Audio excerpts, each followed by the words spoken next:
Le Grand Matin Sud Radio, 7h-10h.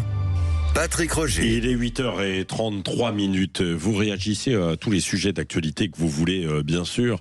On peut revenir sur cette attaque terrible. Je le disais, il y a eu le 7 octobre, il y a le 14 décembre, avec ce qui s'est passé donc sur cette plage à Sydney et les fêtes juives qui sont menacées là encore cette semaine. Il y a un renforcement des lieux en fait de culte. C'est assez terrible ce qui s'est passé. On pourra l'aborder bien sûr. La crise agricole. Je le disais, au-delà de la dermatose, c'est un malaise profond du secteur en fait agricole. Nous allons en parler avec Françoise Degois, Philippe David, et puis vous au 0826 300 300. C'est Pascal tout d'abord qui est avec nous. Bonjour Pascal. Bonjour Patrick, bonjour à Françoise et à Philippe. Bonjour Pascal. Je crois que vous êtes en désaccord avec ce que disait Françoise tout à l'heure. Non, je suis pas tout à fait d'accord. Bon, on est en train de donner un coup de couteau dans la plaie déjà, et je pense qu'il faut qu'on arrête de parler de ces abattages qui soi-disant sont légaux, qu'il faut que c'est une manipulation européenne, c'est une manipulation pour pouvoir mettre le Mercantour. Et je voudrais aussi signaler, parce que je l'ai fait il y a 2 jours aussi, ne pas confondre. Il faudrait que les journalistes, c'est pas méchant ce que je vais dire, mais il y a une histoire entre la CRS et les compagnies de gendarmerie mobile. J'étais ancien militaire, les compagnies de gendarmerie mobile ont une formation très spécifique. Et là, on mélange encore tout. J'ai des amis qui sont CRS à la retraite d'actifs, et c'est pas du tout eux étaient encore dans les casernes. Et il faut pas mélanger, parce que vous savez ce qui s'est passé là. On a envoyé l'armée contre le peuple. On n'a pas envoyé des policiers. On a envoyé la gendarmerie, c'est vrai, vous avez raison. C'est vrai, vous avez raison. Oui, mais c'est ça qui est grave, c'est qu'il faut bien faire. Vous, les journalistes, bien sûr. Faites la différence, parce que le peuple pense que c'est la police. Non, c'est pas vrai. Ce sont des gendarmes mobiles. Les gendarmes mobiles font toujours partie de la défense nationale. Bien sûr. Puisqu'ils ont été scindés en deux. On en parlait avec des gendarmes ce week-end à marché Gros-Mans, à un marché de Noël, et ils le disent eux-mêmes. Maintenant, comment on va être vu? C'est plus grave. Bien sûr, certains, on a eu des témoignages vendredi, samedi et encore tout ce week-end, de familles aussi, par exemple, de gendarmes mobiles, comme ça, qui disaient que c'était avec regret, évidemment, qu'ils y allaient pour Pascal, faire face aux agriculteurs. C'est vraiment une erreur mais bien sûr, mais pas du tout, mais je sais bien que c'est les gendarmes mobiles, c'est moi, peut-être, je suis pas très bien réveillé. Oui, bien sûr, vous avez raison de le corriger. Moi, je ne sais pas, je ne suis pas vétérinaire, j'entends, etc. Là où je vous rejoins, c'est de toute façon sur le désarroi général, une dégradation encore plus grande, véritablement de la psyché. Je vais jusqu'au bout. C'est quasiment. Moi, je pense que ces agriculteurs n'ont plus rien à perdre. C'est ça qui sort de l'ensemble des témoignages. Si vous me permettez, moi j'en appelle des Français, c'est pas compliqué. Il y a eu les gilets jaunes, les premiers gilets jaunes, attention. Et on a tous mis les gilets jaunes sur les pare-brises. Moi, j'en appelle les Français à mettre des affiches en soutien aux agriculteurs, parce que moi je suis en ancien parisien, je suis en Lot-et-Garonne, la CR47 se bat énormément, il va y avoir des magistrats qui ont déjà prévu de sanctionner gravement les actions. Quand on voit le préfet du Lot-et-Garonne qui ne les reçoit pas, il y a une image, on voit la vidéo, il les regarde mais pas, il les méprise. Quand on a un maire comme à Agen qui se permet de râler parce qu'ils ont sali sa ville, et la délinquance on n'en parle pas. Par contre, Villeneuve-sur-Lot, Agen, la délinquance a grossi, c'est énorme, c'est impressionnant même. Et les agriculteurs qui nous permettent de manger du bon. Parce que moi je vais chez mon boucher du village, et je le dis ouvertement, à la Capelle Biron, on a un très bon boucher à Villeréal, le plus beau village de France qui a été renommé. Eh bien, il y a un boucher, il y a un très bon boucher aussi. On a des éleveurs qui ont de la qualité. On a moi j'ai connu la Bourgogne où on avait le charolais. Eh bien, on a la blonde d'Aquitaine, et on a des races des races anciennes, et je suis pas fils d'agriculteur, pas du tout, mais je les soutiens. J'ai vécu en Bretagne quelques années, et je veux dire par là, on a besoin de ces gens-là. Il faut que le Mercantour ne soit pas signé. Mercosur sont les Alpes-Maritimes. Mon cher Pascal, le Mercantour, mais c'est un massif de la même manière, c'est un massif législatif, ne vous inquiétez pas. Bien sûr. Françoise et Philippe, un mot, bien sûr. Vous continuez d'appeler 0826 300 300. Les agriculteurs. Merci Pascal. Les agriculteurs, ils n'en peuvent plus. Ils n'en peuvent plus. Et là, c'est vraiment la cerise sur le gâteau. Parce que, désolé, je suis pas vétérinaire, mais je me rappelle quand même, il y a pratiquement 30 ans, 1996, la crise de la vache folle. Ouais. On nous disait pratiquement que si on avait mangé un steak tartare ou 2 steaks hachés saignants, notre vie était en danger. Ouais. On fonctionne toujours par la peur. Et la DNC, d'après ce que j'ai lu, elle n'est pas transmissible à l'homme, pas mortelle pour l'homme, et elle est finalement, somme toute, peu contagieuse. Pourquoi si, elle est très contagieuse. Elle est très contagieuse. En fait, c'est ça, parce que les animaux sont beaucoup confinés. C'est le problème de l'Ariège. C'est pas la même situation que dans les Alpes cet été où les animaux étaient dehors. C'est vrai. Mais est-ce que c'est la peine de mettre une peur comme ça, de toujours diriger par la peur? Non, mais moi, Philippe, pareil, le Covid, on nous enfermait tous en nous disant qu'on allait... Philippe, on va pas refaire l'histoire, soyez sympa, parce que le Covid, heureusement qu'on a confiné, sinon vous auriez des millions de morts. Excusez-moi, maintenant, quand on voit la dette qu'il faut payer, j'en suis pas si convaincu. Excusez-moi, on était tous très contents.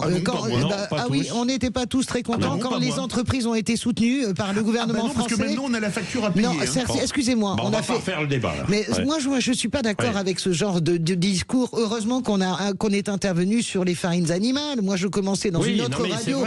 Vous pouvez pas d'accord sur les farines animales, mais la vache folle, pratiquement qu'on allait tous mourir. On n'a pas vu une explosion de la maladie Creutzfeldt-Jakob chez les humains. Ce que je veux vous dire, je vous entendais tout à l'heure en parlant du principe de précaution et le ramener à la préhistoire. Mais heureusement qu'il y a le principe de précaution, mon ami. Mais heureusement qu'il y a eu le principe de précaution sur la grippe aviaire H1N1. Mais heureusement. Et là, vous avez un argument qui, à mon avis, ne tient pas. Alors, non, ça ne tient pas. C'est pas parce que c'est pas transmissible à l'homme. Vous avez vu la vitesse de propagation par les moustiques, par les temps, etc. Excusez-moi. Vous avez envie qu'on défonce tout le cheptel français sur le principe de précaution.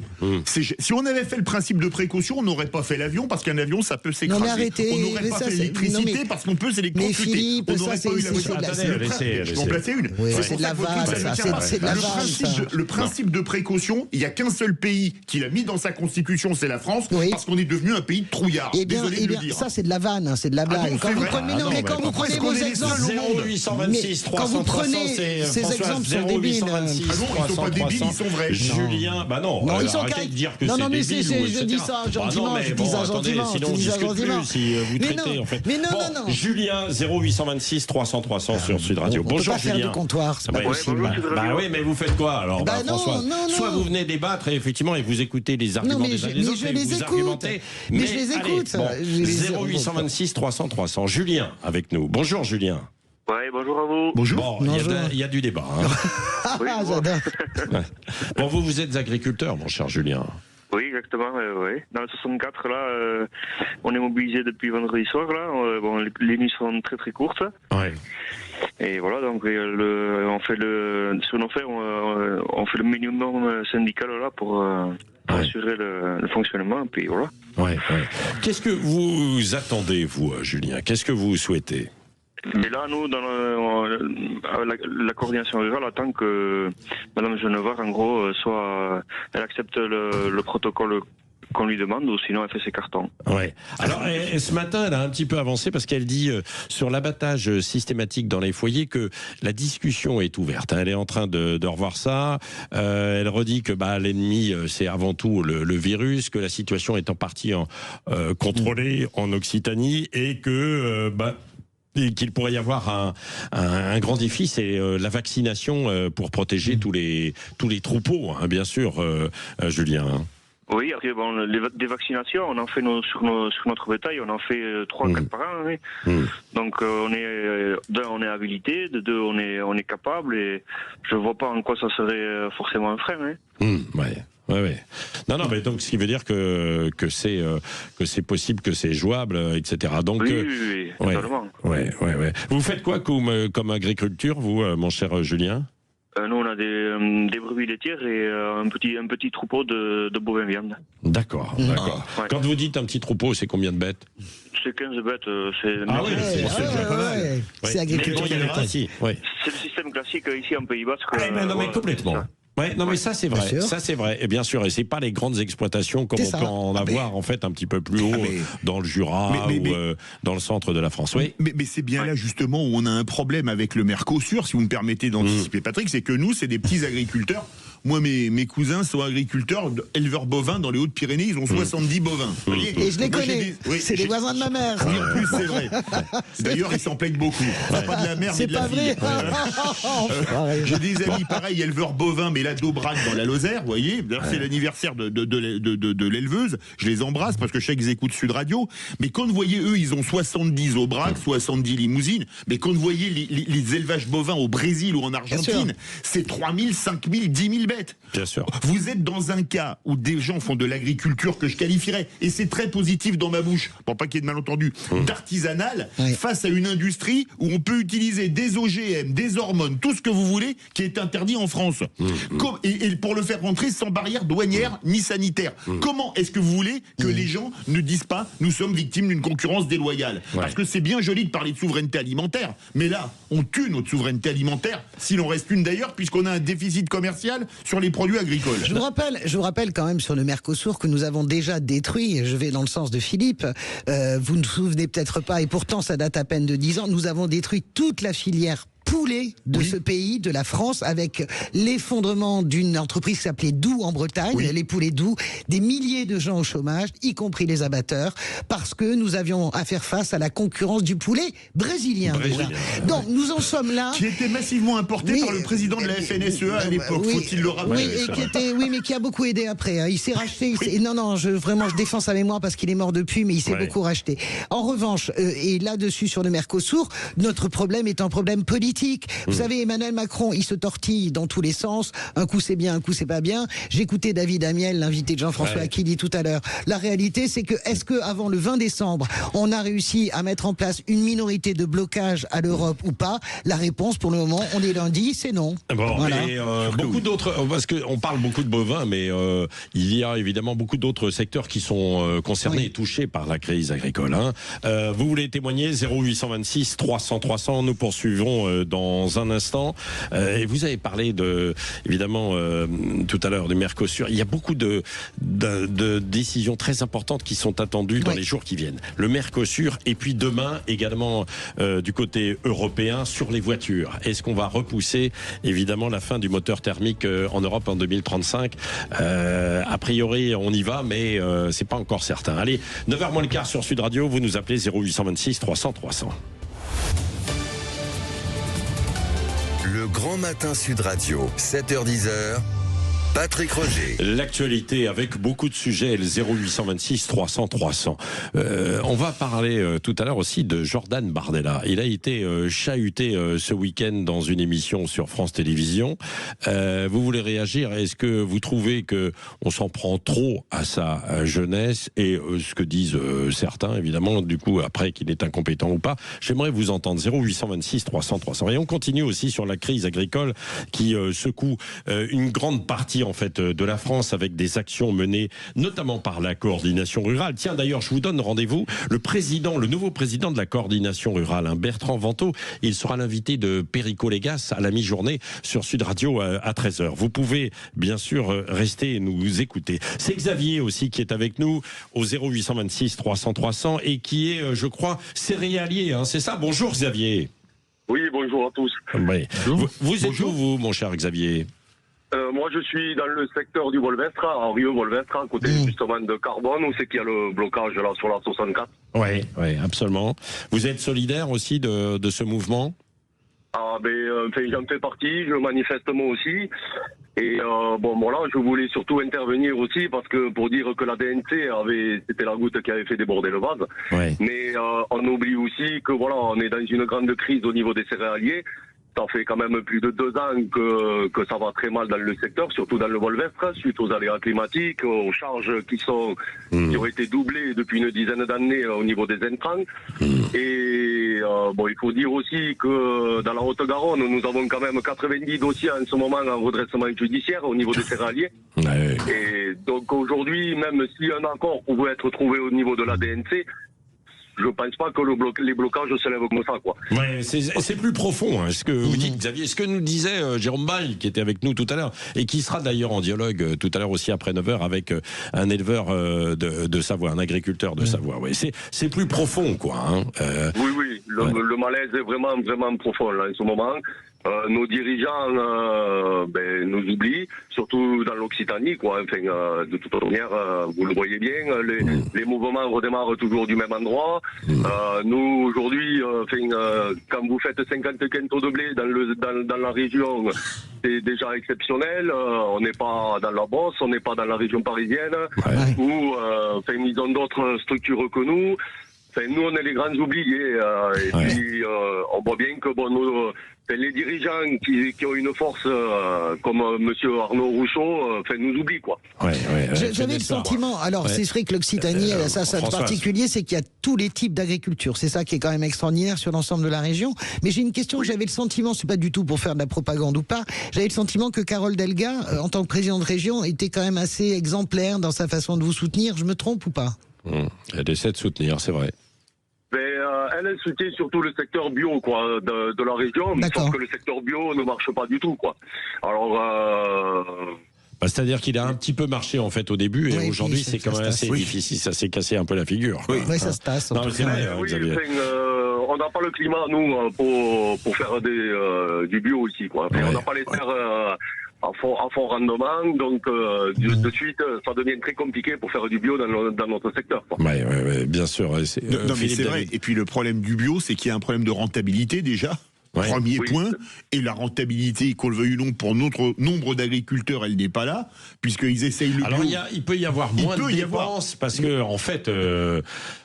il y a beaucoup de dépenses aussi, bien sûr, dans l'ensemble des engrais. D'ailleurs, je crois qu'il y a un problème. Oui, sur les intrants, il y a un problème d'ailleurs sur la TVA, là, justement aussi, qui est derrière aussi cette mobilisation. Hein. Et donc après, tout est une question de rentabilité économique. Moi, je veux bien qu'on nous dise il faut produire bio, mais si les agriculteurs arrivent pas à en vivre, qui est-ce qui leur paye leur salaire? Même si c'est pas, ils ont pas des salaires mirobolants. C'est ce qu'il y a. La réalité économique, c'est quelque chose qu'on a oublié en France, malheureusement. Et qui est pourtant une réalité. Hein. C'est ça, c'est que nous, moi, si je prends mon exemple à moi personnel, j'ai 240 hectares sur le secteur de Rieux-Volvestre. En 2014, j'avais à peu près 62 000 ou 63 000 euros d'intrants. En 2024, je suis passé à 145 000 euros. On me paye le blé 170 euros la tonne, et en 2014, on me le payait 180 euros la tonne. Donc, voilà. Le problème, il est là. C'est que le prix du blé, le prix de vente ne bouge plus depuis des années, et on va aller au-delà des 10 ans. Et par contre, le prix des intrants a doublé, quoi. Donc ce n'est plus possible. Les intrants, c'est l'ensemble des engrais. En fait, j'ai une question à vous poser. Un compte d'exploitation, c'est des produits, des charges. Les intrants, c'est combien de pourcents de vos charges? C'est combien par rapport à vos charges? Les produits, c'est au moins 80%. C'est-à-dire que par exemple les salaires c'est 20% et 80% c'est les intrants. À ce stade, bien sûr. Non, mais moi, si vous voulez, niveau comptable, en 2024, je me suis versé 64 euros. Sur l'année. Non, mais c'est vrai, d'où le désarroi de beaucoup sur les exploitations petites et moyennes, quoi. Les très grandes, elles réussissent évidemment. Elles survivent avec la trésorerie, etc. La trésorerie, elle touche en fait aussi en plus des aides malgré tout, etc. Et donc, elles sont un peu moins. Mais je pense qu'il faut un bon équilibre entre les deux. Pas facile. Mais comme disait Xavier, il est à 50 quintaux de blé à l'hectare dans le Volvestre. Dans la Beauce, c'est plutôt au double. Triple, quadruple. Ils ont d'autres spécificités, c'est-à-dire qu'ils ont quand même aussi les pommes de terre, ils ont autre chose pour se diversifier et pour d'autres trésoreries que nous. La betterave aussi, pour l'oublier, qui les aide aussi beaucoup au niveau trésorerie. Nous, on n'a pas tout ça, on n'a pas. C'est pour ça que il y a 4-5 ans en arrière encore, on arrivait à avoir de l'investissement. Aujourd'hui, les investissements, on ne peut plus les payer. Bon courage, merci de votre témoignage. Comme Xavier, vous voulez témoigner Vous êtes favorable au mouvement où vous dites qu'il faut peut-être en fait une pause, il faut voir comment ça évolue et ce que propose Annie Genevard.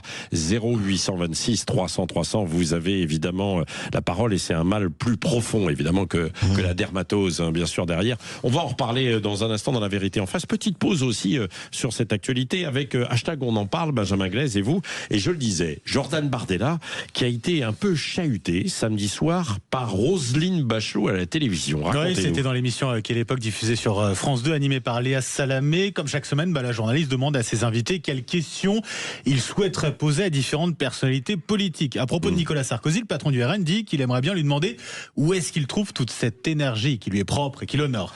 Quant à la question qu'il poserait à Donald Trump, finalement exactement la même. Une question à Donald Trump. Où est-ce qu'il trouve toute cette énergie aussi? Faut répéter là. Hein. Là, un petit manque d'imagination. Elon Musk. Dans le cirage de pompe, là, ça fait Il tire les pompes à Donald Trump. Oui, évidemment. Je vous trouve bien inélégante, Madame Bachelot. Non. Une question à Vladimir Poutine. Où trouve-t-il toute cette énergie? Jusqu'où va-t-il aller? Voilà, il répond de manière imperturbable. Jordan Bardella, un peu chahuté très clairement hier, notamment par Roselyne Bachelot. La séquence qui cartonne déjà plusieurs millions de vues sur les réseaux sociaux pour 4, cette 5 millions, séquence. c'est ça. J'imagine, je n'ai pas vu tous les commentaires, mais j'imagine qu'il y a beaucoup de commentaires en dessous. Ça tourne beaucoup autour de la question de la compétence. Est-ce que Jordan Bardella a les épaules ou pas pour gouverner?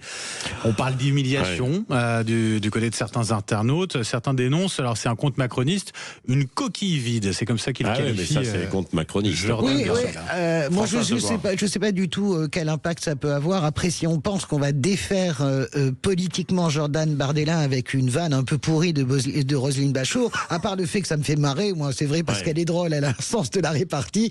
On voit bien que Jordan Bardella est pas prêt à ça, on sent qu'il est vexé, etc., etc. Mais est-ce qu'on pense vraiment qu'on défait, comment dirais-je, politiquement Jordan Bardella là-dessus et qu'on retourne pas au fond l'idée que, vous savez, il commence déjà à retourner l'idée de son âge en disant je n'ai que 30 ans et c'est vrai que j'ai pas pantouflé pendant 30 ans au Sénat, etc. Donc je pense que c'est à la fois très rigolo, très frivole et tout à fait obsolète et ça sert à rien en fait. Alors bon, déjà, quand vous allez dans quelle époque qui pourrait s'appeler parfaitement les bobos par le taux bobo et que vous venez du RN, vous allez de toute façon en territoire hostile. Ça, faut quand même le savoir. Elle n'était pas hostile, Léa Salamé, dans son questionnement, pardon, je vous avais pas regardé. Non, Léa Salamé est très objective, elle traite de la même manière tous ses invités. Donc je veux dire, au contraire, moi je crois que c'est contre-productif, parce que les gens disent aujourd'hui, regardez tous ces gens surdiplômés, ils nous ont envoyés dans le mur. Et donc, moi je crois que l'âge et le manque d'expérience est un gros handicap pour lui, mais ce n'est pas en se moquant de lui sur un plateau de télévision que ça va le faire baisser. Au contraire, ça va lui permettre de se victimiser, de monter encore plus dans les sondages. Mais manifestement, Roselyne Bachelot et Léa Salamé n'ont pas compris ça. Non, mais elle est très drôle, Roselyne. Honnêtement, la vanne était bonne. J'ai des humoristes que je préfère. Qu'en pensez-vous, justement, si vous voulez réagir, est-ce qu'on ne doit pas se moquer de l'âge de Bardella ou de ses réponses, en tout cas, de ses réponses. Je pense qu'il ne veut pas faire de boulettes. Il est très. Je suis assez d'accord avec vous. Il est très corseté. On sent qu'il ne veut pas déraper. Bien sûr. Vous nous appelez 0826 300 300 et on continue aussi sur la crise en fait agricole qui se poursuit et un dialogue qui risque d'être intéressant dans quelques minutes. 0826 300 300. Écoutez, vous avez toujours la parole. Non mais Sud Radio.